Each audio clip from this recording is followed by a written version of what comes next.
Скъпи първокурсници, които с гордост ще носите академичния знак на 31-я випуск на Югозападен университет Теофил Рилски.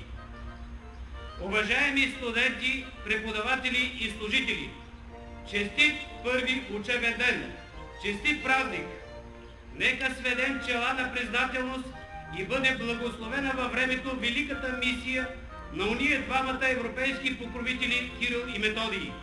Уния великани на духа, които откриха за всички славяни свещените двери на познанието, които сътвориха паметта на България и днешния светъл празник, които приобщаваха страната ни, третата по древност европейска държава, към духовните хоризонти на общочовешката цивилизация. Честит празник, уважаеми госпожи и господа! Нека пазим магията на този ден, скътал в себе си хилядолетната воля на предци и предтечи да превърнат знанието в оръжие за един по-добър свят. И нека помним техния свещен завет. Науката е слънцето в човешката душа. Тя е мощният двигател на общества и народи, на човешкия прогрес.